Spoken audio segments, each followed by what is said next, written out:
let's jump into the incredible sweep of United States history. Right, it's quite a story. It really is. And we're aiming to pull out the core insights, the key moments. Exactly, the patterns and the themes Yeah. that have really shaped this nation from its earliest beginnings right up to today. We want to chart the major currents, even the contradictory forces that make up the American story. That's a great way to put it, because looking at this history, it's clear it's not a simple line from A to B. No. It's dynamic, full of huge shifts, contradictions, ongoing arguments, really. Our goal is to help you connect these threads, see the bigger picture, how the past is still so present. All right, so where do we start? The real beginning. Way before Europeans. Way before. We're talking human presence, going back, tens of thousands of years, potentially. Much earlier than people often think. Absolutely. The Bering Land Bridge theory is, famous, but modern thinking really points to multiple migration waves, different routes, maybe coastal ones too. People were here with complex societies thousands and thousands of years ago. And that directly challenges the old myth, doesn't it? North America as some kind of untouched wilderness before 1492. Completely. It wasn't untouched at all. By the time Columbus arrived, there were hundreds of distinct indigenous cultures, languages, sophisticated societies. Sophisticated economies, too. You mentioned agriculture, like maize cultivation starting thousands of years back. Right, maize around 5000 BCE, and that led to things like the Three Sisters, corn, beans, squash grown together, really smart, sustainable farming. And not just farming, but trade networks. Extensive ones, across huge distances, trading valuable goods like obsidian, copper, shells. These weren't isolated groups. Politically, what did it look like? I imagine it varied hugely. Hugely. Everything from smaller kin-based bands to tribal councils, right up to large chiefdoms. Think of the Mississippian culture like Hokia near modern St. Louis. A major urban center. A real city, tens of thousands of people. And then you have confederacies like the Iroquois, the Haudenosaunee in the Northeast. Their governance was incredibly complex, representative. And then this interesting idea, did their structures maybe influence later American political thought? It's a fascinating debate among historians. Definitely something to consider. And beyond politics, think about the cultural achievements, those huge Mississippian mounds, the cliff dwellings in the Southwest, the Pueblo irrigation systems. Incredible engineering. And sophisticated oral traditions carrying history, law, beliefs. Plus, a fundamentally different relationship with nature, for many groups more reciprocal than the European view. Now, we also have to touch on the tougher parts. Population estimates before contact? Yeah, those are debated, often revised upwards, but the undeniable tragedy is the impact of European diseases. Right. No immunity. None, leading to just catastrophic population collapse before widespread conflict even began in many cases. Which brings us to the Europeans arriving. And they weren't all the same, were they? Different powers, different approaches? Not at all monolithic. Spain came early. Think Columbus, St. Augustine. Their model was built on resource extraction, missions to convert people, often forced indigenous labor, and very centralized top-down rule. Okay, so Spain, resources, religion, control. What about the French? French strategy revolved more around the fur trade. St. Lawrence, Great Lakes, Mississippi Valley. They needed alliances, trading partners among indigenous groups. The settlement was sparser, but still under autocratic French rule. And the Dutch. They were in the mix, too. Briefly, yeah. New Netherlands, now New York. Very commercially focused, fur trade again, maybe a bit more tolerant initially, but their time was short before the English took over. Which brings us to the English. Jamestown, 1607. Plymouth, 1620. The foundation for the 13 colonies. Exactly. And English colonization was diverse from the start. Different types of charters, royal, proprietary, corporate. This, maybe unintentionally, created spaces for self-government to start growing. Like the Virginia House of Burgesses. The very first representative assembly. And the Mayflower Compact up in Plymouth, an agreement to self-rule. Not democracy as we know it, obviously, but early steps. And these colonies developed distinct characters, didn't they? Regionally. Very distinct. New England, maritime trade, small farms, the middle colonies, quite diverse commercial farming. And the South, increasingly focused on cash crops, tobacco, then cotton, which tragically fueled a massive reliance on enslaved African labor. Part of that brutal Atlantic system. Deeply integrated into it. And indigenous peoples, they weren't just watching, they resisted fiercely thinking Philip's War, Pontiac's Rebellion. They also traded, negotiated, adapted. It was complex. The introduction of African slavery just added another layer of horror and complexity. Okay, let's jump forward. Mid-18th century. Things are shifting in those English colonies. Definitely. A sense of American identity is growing, and it starts clashing with British policies, especially after 1763, end of the French and Indian War. Britain needed money, control. Right. So you get the Sugar Act, the Stamp Act, Townshend Acts, Tea Act, taxes, regulations. Colonists saw it as an assault on their liberties. No taxation without representation. That became the rallying cry. Precisely. And they organized. Committees of correspondence started linking the colonies, sharing information. Then the First Continental Congress in 1774, a unified protest. So how does protest turn into outright revolution? That's a huge leap. It is. The fighting starts almost accidentally at Lexington and Concord in 75. The Second Continental Congress meets, creates the Continental Army, puts Washington in charge. And the Declaration of Independence in 1776. More than just complaints. Much more. Jefferson, drawing on Enlightenment ideas, natural rights, the people's right to govern, it laid out the whole philosophy for breaking away. The war itself had key moments. Saratoga. Crucial. That victory convinced France to become an official ally. Huge boost, money, troops, naval support. And it ends at Yorktown in 1781, British surrender. Leading to the Treaty of Paris in 1783. Britain formally recognizes the United States. Independent. But independence brings new problems. The Articles of Confederation period. Sounds like it didn't work so well. It really didn't. 1781 to 89, it was just a loose league of states. The central government was incredibly weak. Couldn't effectively tax, manage debt, regulate trade, raise an army. Chaos. Getting there, it became clear pretty quickly they needed something stronger. Enter the Constitution. Yeah. Philadelphia, 1787. Right. Scrapping the Articles, creating a much stronger federal system. The Constitution becomes the supreme law. Sets up the whole framework. Separation of powers, legislative, executive, judicial. Checks and balances. Checks and balances. Federalism, sharing power between national and state governments. Foundational principles. Key figures emerge here. Madison. James Madison. Yeah. Often called the father of the Constitution. Hugely influential in the debates, kept detailed notes, later pushed for the Bill of Rights to protect individual freedoms. Hamilton. Alexander Hamilton. Champion of a strong federal government, especially financially. Set up the Treasury. Pushed for a national bank. Often clashed with Jefferson. That's right. Constantly. Jefferson favored states' rights, an agrarian society. But then, as president, he makes the Louisiana Purchase a massive expansion of federal power, ironically. And Washington, setting the tone as the first president. Absolutely critical. Established the cabinet, signed the Judiciary Act, setting up the courts, showed federal strength with the Whiskey Rebellion, warned against factions and foreign alliances in his farewell address, and, maybe most importantly, stepped down after 2 terms, setting the precedent for peaceful transfer of power. This is also when political parties start forming. Yes, the Federalists, led by Hamilton, and the Democratic Republicans, led by Jefferson, reflecting those deep disagreements about federal power, the economy, foreign policy. Like the fight over paper money. That was a big one. Madison, for example, hated the state-issued paper money under the Articles, so the Constitution restricted states from printing money. But that kind of opened the door for state-chartered banks to issue notes, which caused its own problems, like in Rhode Island. It was complicated. And the Supreme Court's role gets defined early on, too. John Marshall. Chief Justice Marshall. Hugely influential. His ruling in Marbury v. Madison, 1803, established judicial review. The power of the court to declare laws unconstitutional. Not explicitly in the Constitution, but fundamental now. Socially, though, the ideals of the revolution met a messier reality. Very messy. Society was still hierarchical. Mobility was limited by race, gender, class. And the Constitution itself had that awful compromise. The 3/5 compromise. Counting enslaved people as 3/5 of a person for representation. It baked the contradiction of slavery right into the nation's founding documents. Okay, moving into the 1800s, expansion becomes a huge theme. Massive expansion. Kicks off with Jefferson's Louisiana Purchase in 1803.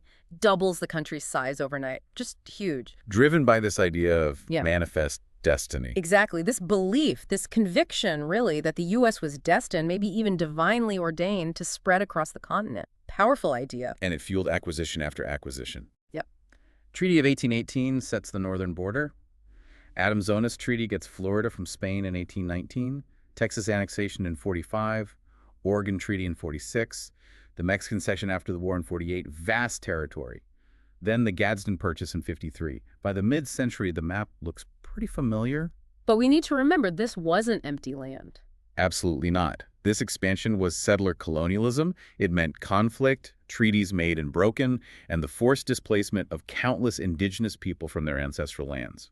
And the economy is changing rapidly alongside this expansion. Dramatically, you get the beginnings of real industrialization in the Northeast: factories, mills, but the South doubles down on cotton, fueled entirely by enslaved labor. The cotton gin makes it hugely profitable, but only with more land and more enslaved people. So 2 different economic paths. Diverging paths, an industrializing North, a plantation South. And this creates massive sectional tension. The burning question becomes, will slavery expand into those new Western territories? That question dominates everything. Everything. Attempts at compromise just keep failing. Missouri Compromise in 1820 tries to keep a balance. Doesn't last. No. The nullification crisis in the 30s hints at secession over tariffs. Compromise of 1850 includes a really harsh fugitive slave law inflaming the North. Then Kansas-Nebraska Act. 1854 tries popular sovereignty, let settlers decide, leads to outright violence, bleeding Kansas. And the Dred Scott decision in 57? That was huge. Devastating. The Supreme Court basically says black people aren't citizens and Congress can't ban slavery in the territories. It blows up previous compromises, says enslaved people are property, plain and simple. Things are accelerating. Lincoln-Douglas debates, John Brown's raid. Raising the temperature even higher, showing the deep divisions. Until Lincoln's election in 1860. That's the trigger. He's elected on a platform of stopping slavery's expansion. Southern states see it as the end of their way of life and start seceding. They form the Confederacy. Leading to the Civil War. 1861 to 1865. The deadliest war in American history, fundamentally about slavery and preserving the Union. Key turning points. Gettysburg, Vicksburg in 63. Absolutely. Major Union victories that shifted the momentum decisively. And the Emancipation Proclamation. Issued after Antietam in 62, effective Jan 1st, 63. It declared enslaved people in the rebel states free, transforms the war, aim adds emancipation to preserving the Union. The war ends. Union victory in 65. What are the big outcomes? The nation is preserved. Slavery is abolished everywhere by the 13th Amendment. Federal power is cemented over states' rights. But the cost, about 625,000 lives, just horrific. Then comes Reconstruction, often called the Second Founding. Right. A period of intense debate. What does freedom mean? Who is a citizen? What kind of republic is this now? Competing ideas on how to rebuild. Definitely. You had presidential Reconstruction, Lincoln's, then Johnson's relatively lenient towards the South. But that led to the Black Codes, trying to control Black labor and rights. Which led Congress to step in. Exactly. Congressional or radical Reconstruction, much tougher. Military occupation of the South, and crucially, passing transformative amendments. The 13th, ending slavery, then the 14th. 14th Amendment, 1868. Defines citizenship nationally, guarantees equal protection and due process for all citizens. Absolutely fundamental. And the 15th? 15th Amendment, 1870. Says voting rights can't be denied based on race. These amendments profoundly changed the Constitution's promise of equality. But putting them into practice faced huge resistance. Fierce, violent resistance. Groups like the Ku Klux Klan used terror to undermine Black rights and Republican governments in the South. And eventually, Reconstruction ends. Northern political will faded. Conservative Democrats regained power in the South. The Compromise of 1877 pulls out federal troops. Reconstruction is over. Gains are rolled back through segregation, Jim Crow laws, disenfranchisement. So, a failure in the short term. In terms of immediately securing rights, yes, largely a failure. But the legacy is those amendments. They laid the legal groundwork for the civil rights movement a century later. The promise was there, even if unfulfilled for generations. Okay, parallel to this, the Gilded Age is happening. Industrial boom time. Explosive growth. Post-Civil War into the early 20th century, the U.S. becomes the world's leading industrial power. The Second Industrial Revolution. Steel, railroads, electricity. Bessemer process for steel, massive railroad building, a transcontinental railroad completed in 1869 linked the nation. Creating a national market. Exactly. Electrification, Edison, Westinghouse, telephone bell. Constant innovation. And big business gets really big. Huge consolidation. Monopolies, trusts, Standard Oil, U.S. Steel, American Tobacco, the era of the robber barons or captains of industry, depending on who you ask. Carnegie, Rockefeller, Morgan, Vanderbilt. Immense wealth and power. Fueled by immigration and urbanization. Cities exploded. New York, Chicago, Pittsburgh, people moving from farms and massive waves of immigrants, especially from Southern and Eastern Europe, Asia, providing the labor. which also led to nativism, anti-immigrant sentiment. And the philosophies justifying this: social Darwinism, laissez-faire. Right. Survival of the fittest applied to society. Minimal government intervention justified the vast inequalities. But that inequality created tension. Immense tension. Labor strikes, sometimes violent. Farmers protesting, leading to the populist movement. Growing class conflict. This is the backdrop for the rise of the progressive movement demanding reform regulation like the Sherman Antitrust Act. So the progressive era follows, trying to fix the Gilded Age's problems. Roughly 1890s to 1920s, major reforms. Politically, direct election of senators, initiative, referendum, recall to make government more responsive. And crucially, women's suffrage, the 19th Amendment in 1920. Economically, tackling those trusts. Antitrust actions, yes. Creating the Federal Reserve in 1913 to stabilize banking, the Federal Trade Commission to police business practices, and the 16th Amendment allowing a federal income tax. Social reforms could. Big focus on improving conditions, Consumer Protection Meat Inspection Act, Pure Food and Drug Act, after exposés like Upton Sinclair's The Jungle, child labor laws, settlement houses in cities, even prohibition, the 18th Amendment banning alcohol. And presidents championing this: Roosevelt, Taft, Wilson. The progressive presidents, yes, expanding government's role. Theodore Roosevelt was also huge on conservation, protecting natural resources, creating national parks. The U.S. is also stepping onto the world stage more forcefully now. Definitely. Spanish-American War in 1898 is a turning point, acquiring overseas territories. Then World War I, initial neutrality, but entry in 1917. American involvement was decisive in the Allied victory in 1918. Then the Roaring Twenties. Seems like a reaction, almost. In some ways. An economic boom, mass production, consumerism, cars, radios. Big cultural shifts. Jazz, Harlem Renaissance, Hollywood movies, flappers challenging norms. But politically, it was more conservative, even a bit isolationist right after the war. Until the crash. October 1929. End of the party, stock market crash triggers the Great Depression. The Depression, a defining experience for a generation. Absolutely. Global crisis, but devastating in the U.S. Mass unemployment, maybe 25% at its peak. Bank failures wiping out savings. Yeah. Farms foreclosed. Just incredible hardship. What caused it? Not just the crash. The crash was the trigger, but deeper issues. Weak banking system, overspeculation, agricultural problems, massive inequality, international debt structures. And it changed the government's role forever.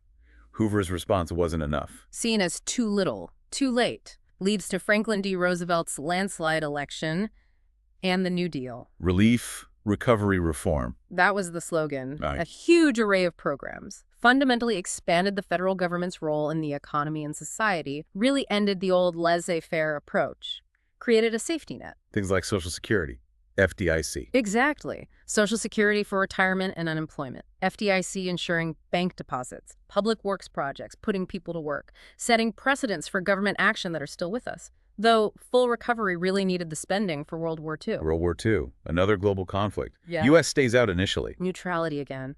Until Pearl Harbor, December 7, 1941.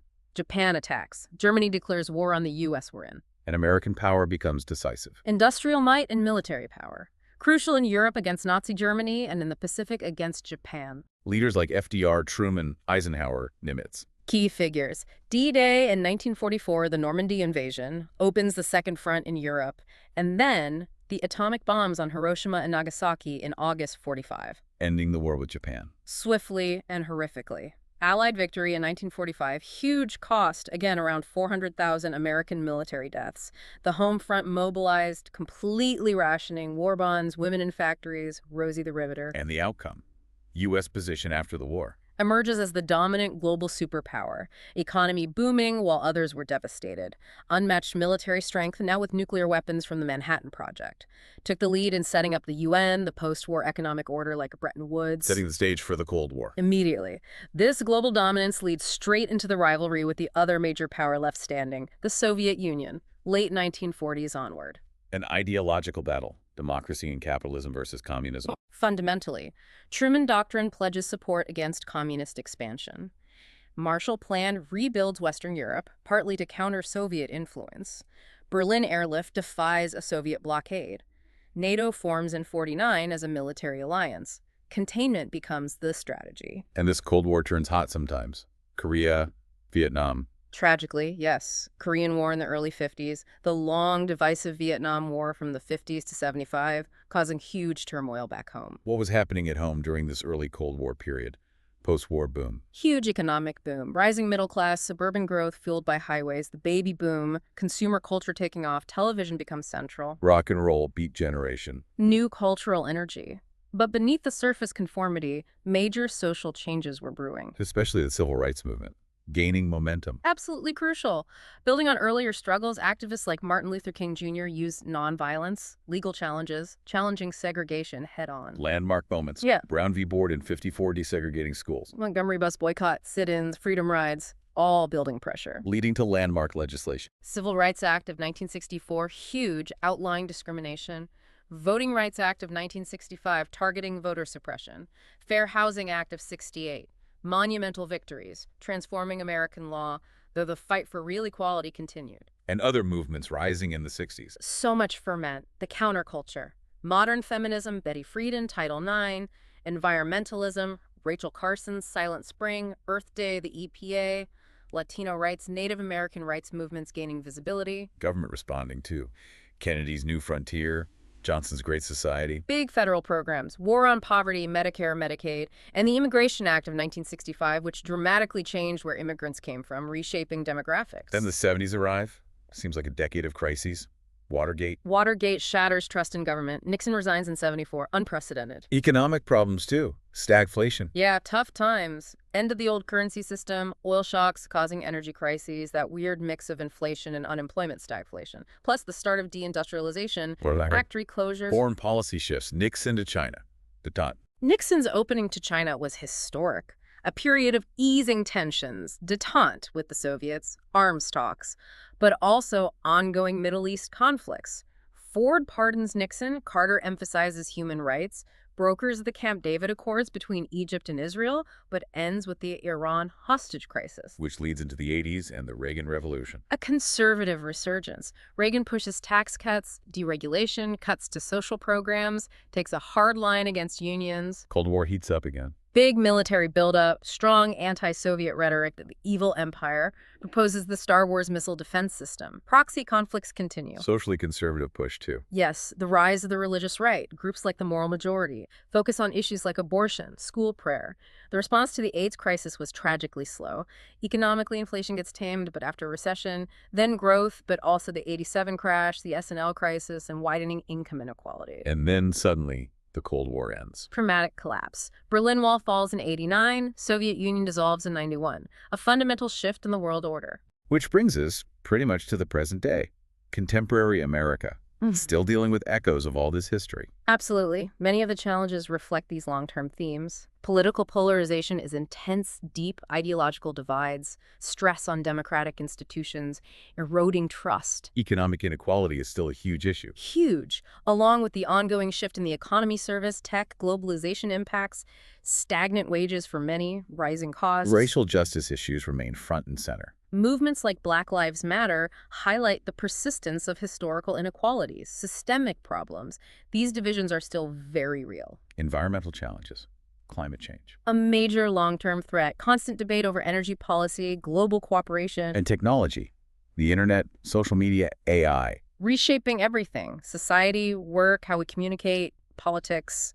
Rapid, constant change. Plus ongoing debates about national identity, multiculturalism, and America's role in a world that's no longer bipolar. Navigating relationships with new powers, defining our place in global security and the economy. It's complex. So, looking back at everything we've touched on, it's definitely not a simple story. Not at all. It's dynamic, contradictory, full of struggle and change, not smooth progress. And understanding it means looking at it from many angles. Right.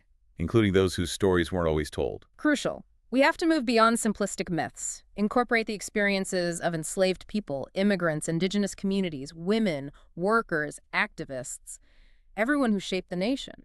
History isn't just facts. It's interpretation, debate, understanding different perspectives on events like the Civil War or Reconstruction or expansion.